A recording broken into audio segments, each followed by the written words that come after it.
Everyone, welcome back to my YouTube channel. आज day 3 है मेरे एम्स पैरामेडिकल के एग्ज़ाम के प्रिपरेशंस के। तो आज के मेरे टारगेट कुछ ये रहा, दिखाई नहीं दे रहा है शायद। फिज़िक्स में kinematics and Newton's law of motions, ये वाले चैप्टर। केमिस्ट्री में periodic table and chemical bonding and biology में इवोल्यूशंस एंड जेनेटिक्स के जो दो चैप्टर है वो दो चैप्टर। तो मैं ये वीडियो रिकॉर्ड कर रही हूँ 5 PM, नहीं 6:14 PM।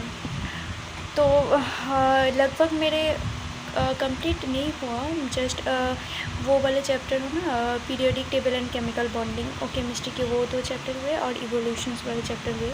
आज उतना ज़्यादा मैं पढ़ नहीं पाई क्योंकि इतना गर्मी थे घर में, तो इतना घर में तो रह नहीं सकते, इतना गर्म हो रही है इधर वेस्ट बंगाल में। तो बाहर जा रही तो इतना ज़्यादा पढ़ने का मन भी नहीं था। अब मैं कह रही थी कि फ़ैन ऑफ़ करके वीडियो करूँ, लेकिन इतना गर्मी है कि फ़ैन ऑफ़ ही नहीं कर पा रही हूँ। तो वो बैकग्राउंड म्यूज़िक चल रही है, तो वो थोड़ा एडजस्ट कर लेना प्लीज़। तो मैं बायोलॉजी के जो एवोल्यूशन चैप्टर है वो मुझे नीट के टाइम पे भी बहुत ज़्यादा दिक्कत देती है, वो वाला चैप्टर मुझे अच्छी नहीं लगती। तो वो चैप्टर मैंने एवोल्यूशंस वाले चैप्टर मैंने एनसीईआरटी से रीडिंग ली थी। एनसीईआरटी के जो लाइन बाय लाइन है वो, देन जो क्वेश्चंस हैं वो मैं QIQ सॉल्व किए, वही लगभग करती हूँ।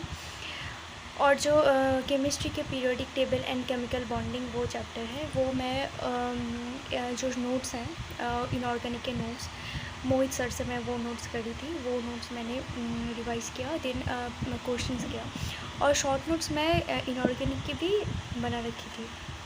वो शॉर्ट नोट्स में केमिकल बॉन्डिंग के जो होते जो क्वेश्चंस, QIQ इम्पॉर्टेंट क्वेश्चंस, वो भी उस पर इंक्लूड है।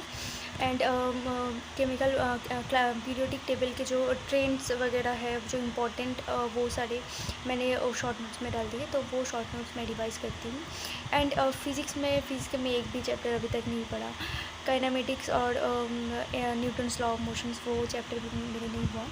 तो वो वाले चैप्टर जो kinematics and Newton's law of motions chapter है, तो उसके सिर्फ मैं फार्मूला रिवाइज़ करके जाऊँगी, और वो फार्मूला के डायरेक्ट फार्मूला बेस्ड जो क्वेश्चंस हैं मैंने सोचा वो ही सारे कर लूँगी।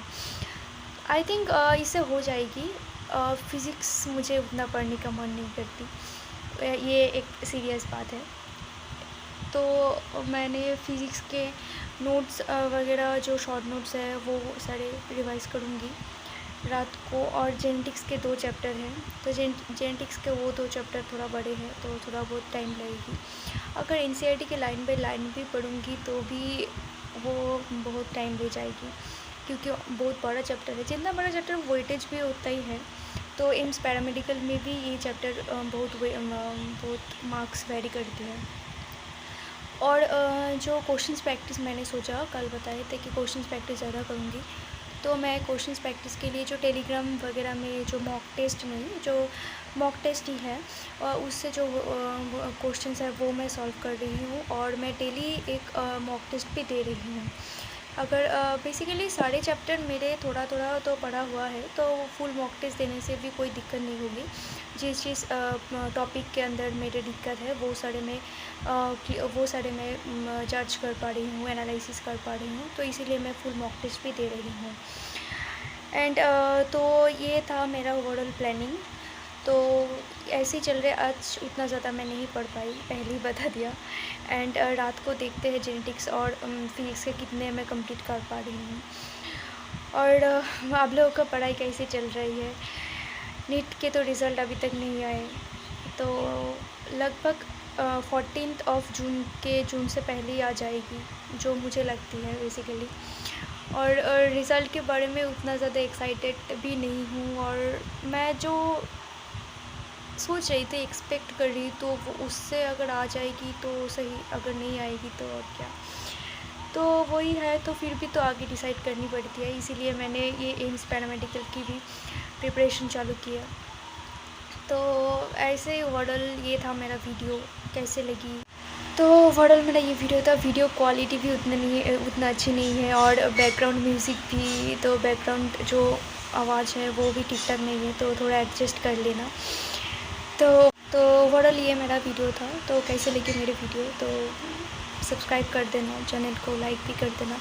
मुझे एक्चुअली उतना ज़्यादा वीडियो बनाने में मैं नहीं एक्सपर्ट नहीं हूँ, तो थोड़ा बहुत बीच बीच में मैं अटक जाती हूँ, तो वो थोड़ा मैनेज कर लेना। So thank you so much everyone, and bye.